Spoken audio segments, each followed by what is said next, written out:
সংগ্রামী সাথী ও বন্ধু, আজকে আপনাদের মাঝে দুটি কথা বলার সরাসরি সুযোগ পেয়েছি। খোলামেলা ভাবে দাঁড়িয়েছি। অনেক ত্যাগ তিতিকার মধ্যে দিয়ে আল্লাহ রাব্বুল আলামিন আমাদেরকে আজকে আপনাদের সম্মুখে হাজির করেছে। যারা পূর্বে আওয়ামী লীগের নেতৃত্ব দিত তারা অনেক কিছু এখানে করে গেছে।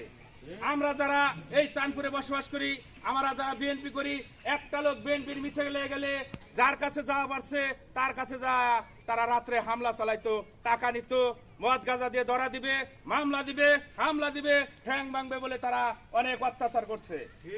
আমি বলতে চাই, আজকে যারা গা বাসান দিয়ে জায়গায় জায়গায় বসে বসে করেন, সাবধান করে দিতে চাই, গা বাসান দিবেন না, গা বাসান দিবেন না। সময় শেষ, ভুলে যান গা বাসান দেওয়ার দিন। আগলা চামচামি পেটুয়াগিরি বন্ধ করে দেওয়া হবে আগামীতে যদি আপনারা চিন্তা চেতনা ভিন্ন হলে অবশ্যই এটা প্রতিরোধ করবো ইনশাল্লাহ আপনাদেরকে। আমি বলতে চাই, আমি নেতা হিসাবে আপনাদের সামনে ভাষণ দিতে আসি নাই। আমার বাবা এই চরে 50 বছর ধরে নেতৃত্ব দেয়, আমি তারই সন্তান। মনে হয় না যে আমাদের সম্বন্ধে আপনারা কোন রিপোর্ট পাইছেন কোনদিন। আমি আপনার চরের সন্তান হিসাবে আপনাদের সহযোগিতা চাই। প্রত্যেকটা দুর্নীতি, প্রত্যেকটা মাদক মুক্ত এই এলাকা গড়ে তুলতে আমাদের চর এলাকা।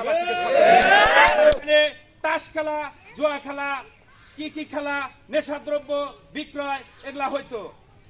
এই সমস্ত তথ্য এখন যদি হয়, আমরা নেতৃবৃন্দ যারা আছি, আমরা যারা আপনাদের চরের সন্তান আছি, অন্তত হাবিজ আছে, রসুন মেম্বার আছে, যারা আমরা আছি, আমাদেরকে একটু আপনাদের সহযোগিতা চাই, আমাদের একটু জানাবেন। পরিশেষে আমি আপনাদেরকে মেসেজ দিয়ে যেতে চাই, ব্যক্তিগতভাবে আপনাদের কাছে চাওয়া, আমি নেতা হিসেবে চাইতে আসিনি আপনাদের। কোন দুর্নীতি, কোন মাদক ব্যবসায়ী এদেশে আমরা, আপনারা জানেন, অনেকের গাজার নাম খুলি তাকে চেনেই না, অমুককে ডা বলে অমুক গাজা, অমুককে ডো বলে মদারু, না বলে চেনেই না। এই সমস্ত টাইটেল আর এই সরে হতে দেওয়া হবে না ইনশাআল্লাহ।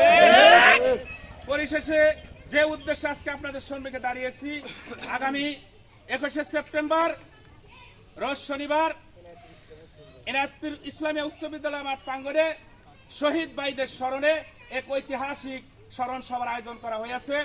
উক্ত স্মরণ সভায় আপনারা নিশ্চয়ই ইতিপূর্বে অবগত আছেন। আমাদের হৃদয়ের স্পন্দন দেশনায়ক তারেক রহমান, তারুণ্যের অহংকার, আমাদের সেই প্রিয় নেতা, কাঙ্ক্ষিত নেতা, আগামীর রাষ্ট্রনায়ক, বাংলাদেশের প্রধানমন্ত্রী হবার জন্য যিনি যোগ্যতা অর্জন করেছেন, সেই প্রিয় নেতা জনাব তারেক রহমান এই মিটিং এর প্রধান অতিথি হিসেবে উপস্থিত থাকবেন। ভার্চুয়ালের মাধ্যমে উপস্থিত থাকবেন প্রধান বক্তা হিসেবে আরেক নেতা। নিশ্চয়ই আপনারা এটাও রেডিও টেলিভিশনে শুনেছেন, আমাদের সেই প্রিয় নেতা সালাউদ্দিন আহমেদ চৌধুরী, যিনি দীর্ঘদিন দেশান্তরিত ছিলেন ভারতের মেঘালয় রাজ্যে। তাকে গুম করে হত্যার উদ্দেশ্যে নিয়ে আল্লাহ রব্বুল আলামিন রহমতের মাধ্যমে তিনি বেঁচে আছেন। দীর্ঘ 9টি বছর তিনি দেশান্তরিত হয়ে দেশে এসেছেন।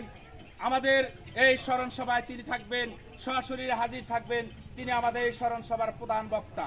অতিথি হিসাবে উপস্থিত থাকবেন জাতীয় নির্বাহী কমিটির স্থায়ী কমিটির অন্যতম সদস্য জনাব, আমাদের সিরাজগঞ্জের গর্ব, আরেক কিংবদন্তি নেতা জনাব ইকবাল হাসান মাহমুদ টুকু।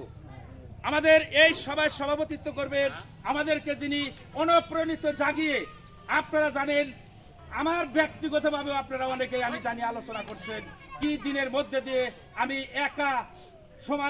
আমি এই বিএনপির পক্ষে থেকে এই এলাকা থেকে নড়ছি। আপনারা দেখছেন যে নেতার সাহসে আমরা মুষ্টি কয়েক লোক এখানে বিএনপিকে তিলে তিলে ঝিয়ে আমরা এখানে তাজা করে রেখেছিলাম। সেই নেতা, আমার প্রিয় নেতা জনাব আমিরুল ইসলাম খান আলিম এই স্মরণ সভার সভাপতিত্ব করবেন। আপনাদের সকলকে সাথে নিয়ে আমরা সর্বোচ্চ জনগণ দিয়ে এই সভায় সহযোগিতা করব এবং আমি আপনাদের সন্তান হিসাবে আশাবাদ ব্যক্ত করতেছি, আপনারা আমাকে সহযোগিতা করবেন ইনশাআল্লাহ। বাংলাদেশ জিন্দাবাদ, বাংলাদেশ জাতীয়তাবাদী দল জিন্দাবাদ, শহীদ জিয়া অমর হোক, খালেদা জিয়া জিন্দাবাদ।